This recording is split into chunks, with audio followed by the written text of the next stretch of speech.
한국 기업의 브랜드 신뢰도에 큰 손상을 줄 것이라는 보도를 연이하고 있습니다.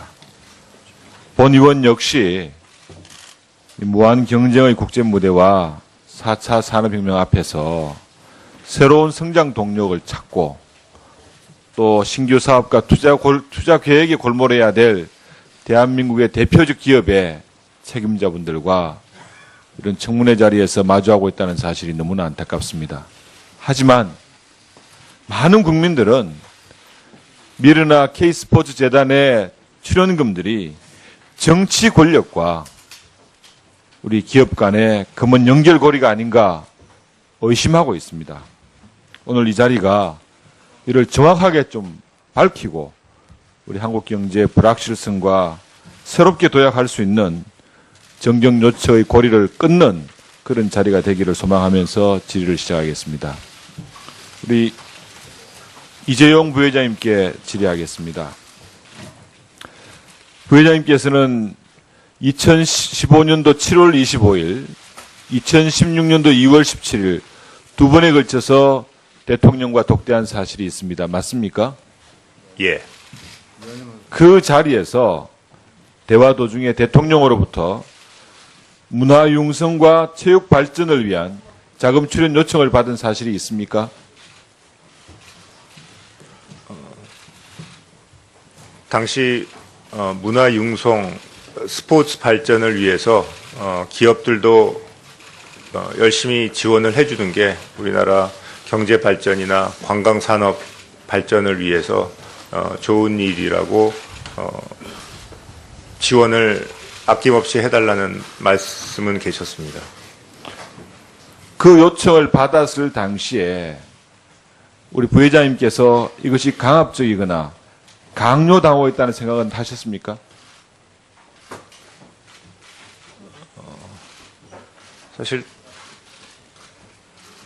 당시에 정확히 재단이라든지 출연이라든지 이런 얘기는 안 나왔기 때문에 제가 그 독대 당시에는 무슨 얘기였는지 잘 솔직히 못 알아들었습니다. 많은 국민들께서는 이것이 순수한 선의가 아니라 그룹의 안정적인 승계권, 경영권 승계 등을 포함한 모종의 이득에 대한 대가가 아닌가 하는 의혹을 가지고 있습니다. 여기에 대한 입장은 뭡니까? 저희한테 사회 각 분야에서 많은 지원 요청, 뭐 문화, 스포츠 포함해서 여러 각계각면에서 들어오고 있습니다. 저희는 단 한 번도 뭐를 바란다든지 무슨 반대급부를 요구하면서 출연을 했다든지 지원을 한 적은 없습니다. 이 건도 마찬가지입니다. 알겠습니다. 삼성그룹의 정보력은 어느 기관의 정보력보다도 정확하고 빠르다고 정평이 나 있습니다. 부회장님, 혹시 비선실세라 불리는 최순실의 존재를 언제 알게 됐습니까?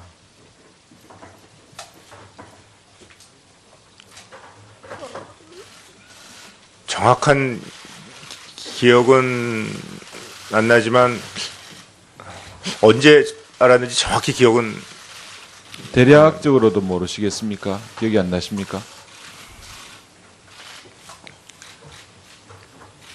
아주 오래된 것 같지는 않습니다.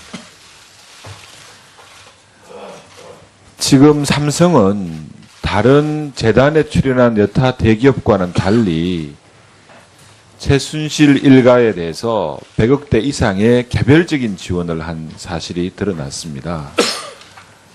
글로벌 리딩 기업인 삼성전자의 사장님께서 승마협회 회장을 맡고 35억짜리 계약, 스포츠 회사와의 계약을 위해서 독일에까지 출장을 갑니다. 또 유럽 현지 회사에서 말들을 구입해서 그 구입한 말들을 정유라가 타고 다닙니다.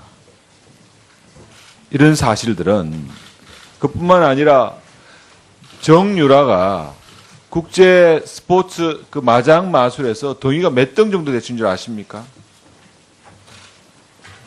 560등입니다.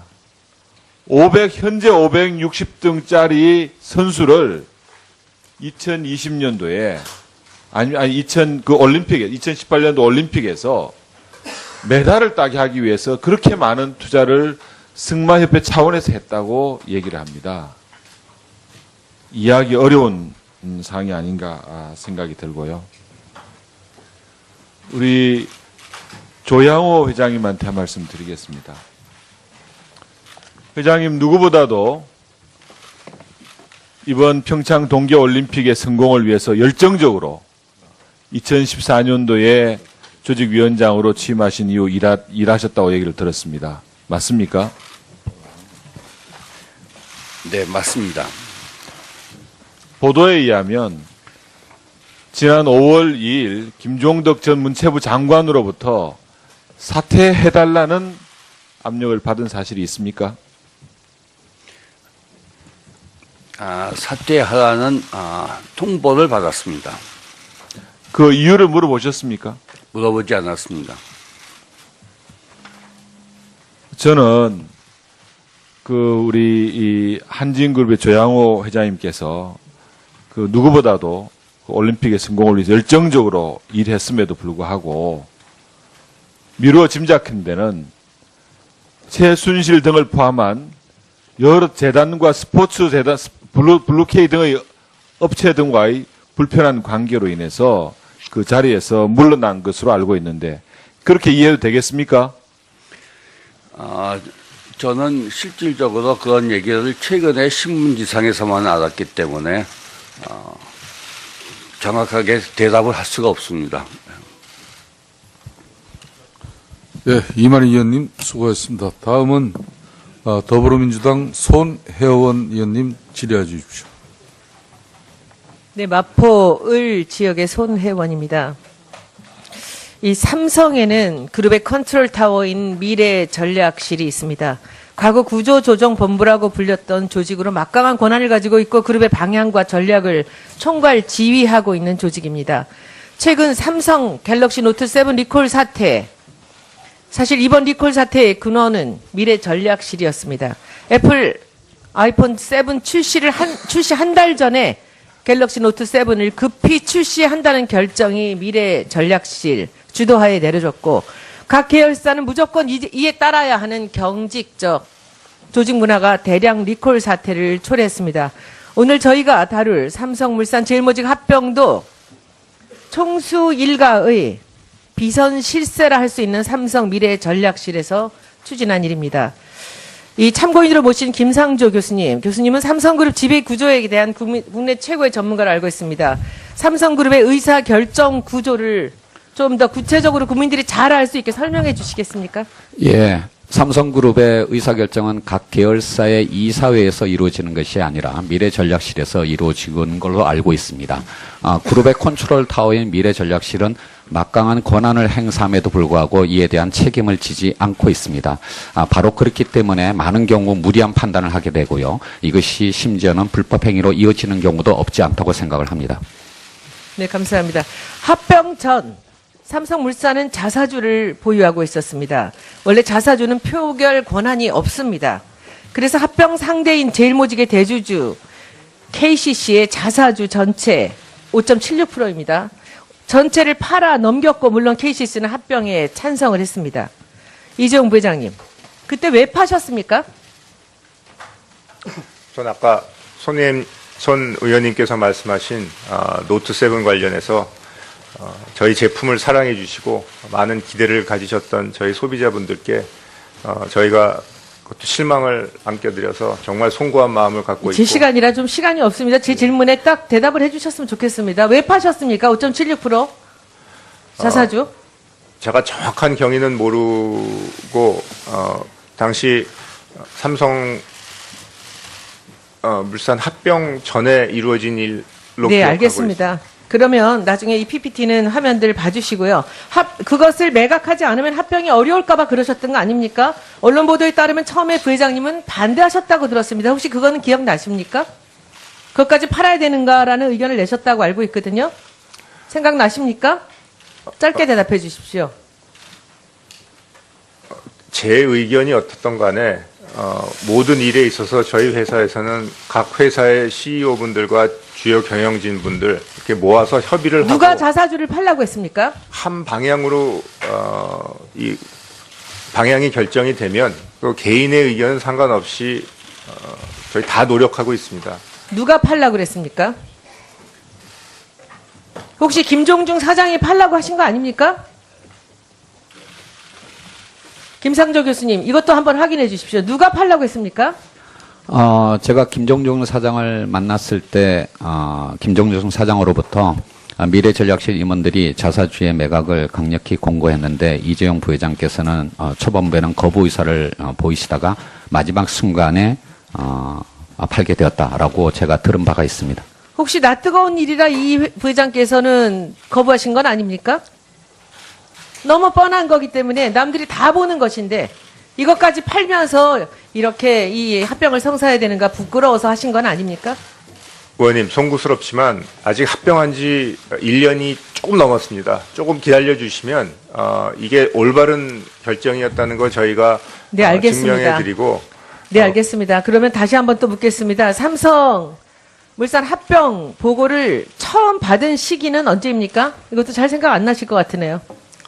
정확한 시기는 기억하지 않지만 당시 구 삼성물산과 제일모직의 최고 경영진 몇 분들이 협의를 한 다음에 저에게도 의견을 물어왔던 네. 기억이 납니다. 제가 궁금한 게 많은데 부장님께서 기억이 잘 안 나시는 것 같아서요. 놀라운 사실이 있습니다. 미래전략실의 손은 청와대에도 미쳤습니다.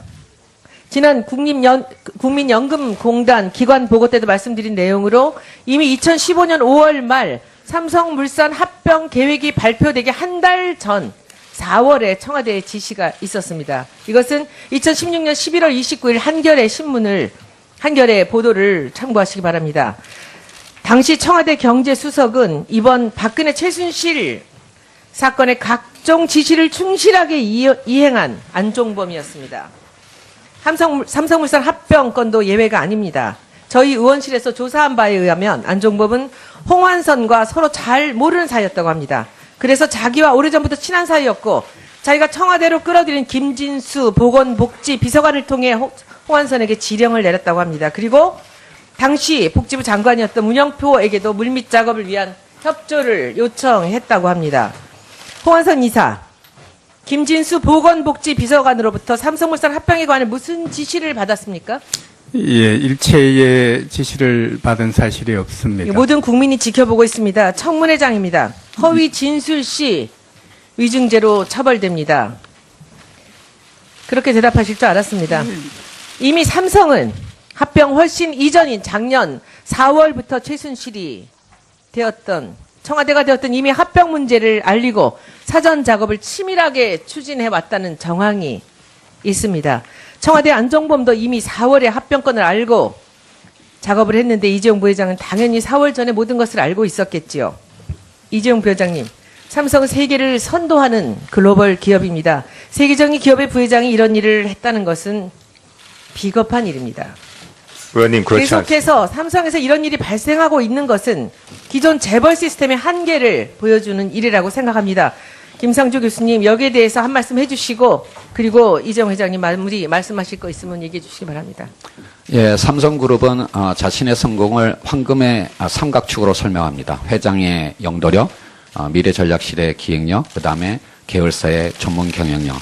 과거에는 그것이 성공의 원인이었을지 모르지만 지금은 실패의 원인이 되고 있다라고 생각을 합니다. 따라서 변화한 어떤 주변 환경에 맞춰서 삼성그룹이 환골탈태하지 않는다면 앞으로도 많은 어려움을 겪게 될 거라고 생각을 하고요. 이재용 부회장의 어떤 결단과 즉각적인 행동을 촉구하는 바입니다.